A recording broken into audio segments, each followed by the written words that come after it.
Bonjour tout le monde, je m'appelle Geneviève et je travaille pour l'équipe Parlons Sciences et aujourd'hui je vais vous parler du temps de réaction et pourquoi il s'agit d'une mesure importante.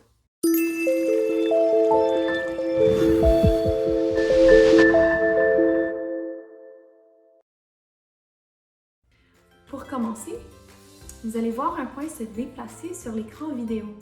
Essayez de cliquer dessus. Combien de temps vous a-t-il fallu pour cliquer sur ce point? C'est un exemple du temps de réaction. Le temps de réaction peut être important lorsqu'il s'agit de sécurité. Par exemple, avez-vous déjà touché quelque chose de chaud, comme une casserole sur la cuisinière? Que faites-vous juste après avoir touché quelque chose de chaud? Plus vous bougez rapidement votre main, moins la chaleur endommage votre peau. Plus vous réagissez rapidement, plus vous êtes en sécurité. Aujourd'hui, vous allez mesurer votre temps de réaction. Avant de commencer, si vous souhaitez suivre cette activité, les éléments suivants seront nécessaires.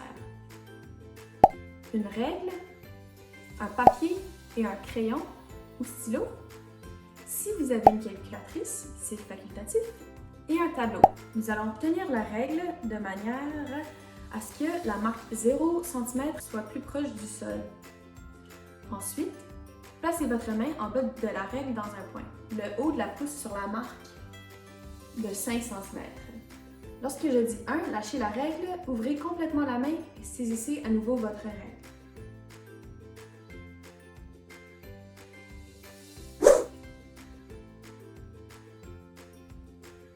Lorsque vous la saisissez, notez la nouvelle mesure sur le dessus de votre main. Pour moi, c'est 18 cm. Maintenant, nous allons faire quelques calculs.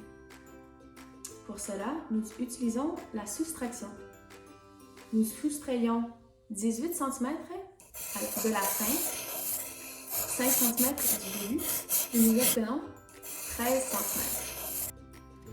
Vous pouvez également faire cette activité avec un partenaire. Lorsque vous travaillez avec un partenaire, numérotez-vous personne 1 et personne 2.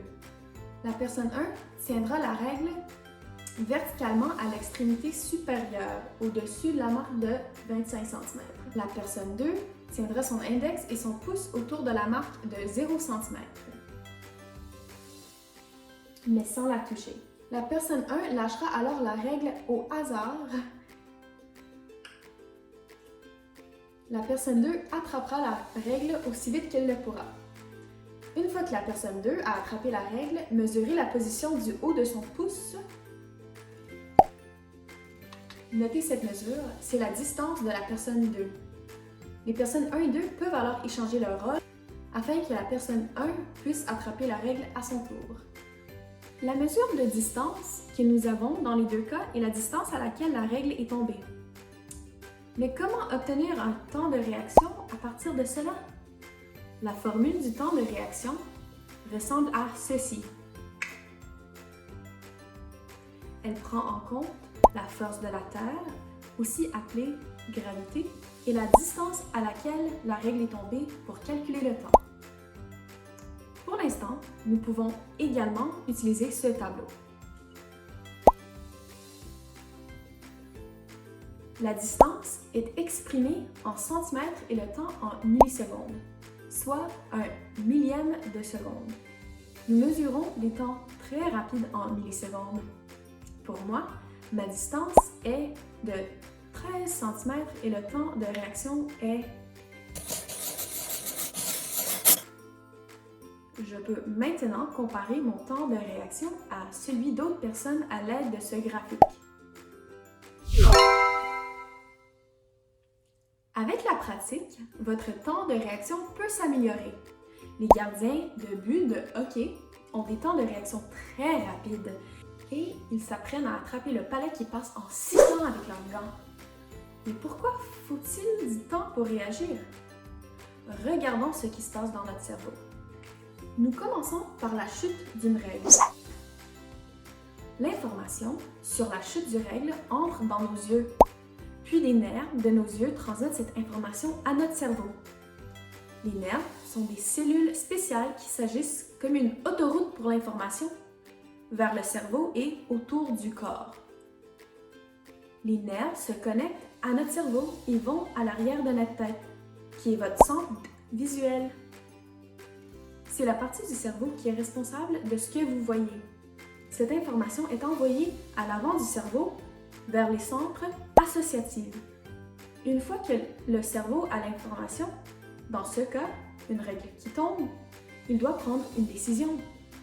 Une fois que notre cerveau a pris la décision, dans ce cas, d'attraper la règle, il envoie cette information sur une voie motrice. Une voie motrice est responsable du mouvement. L'information voyage de notre cerveau aux nerfs de nos bras. Ces nerfs disent à notre bras d'attraper la règle. C'est pourquoi il faut du temps pour réagir, car nous avons besoin du temps pour transmettre l'information à notre cerveau, de prendre une décision, puis d'envoyer l'information à nos muscles, comme nos mains. Merci de vous être renseigné sur le temps de réaction avec nous aujourd'hui. Nous avons appris comment calculer le temps de réaction et pourquoi c'est une mesure importante. Essayez de tester votre temps de réaction dans ces situations.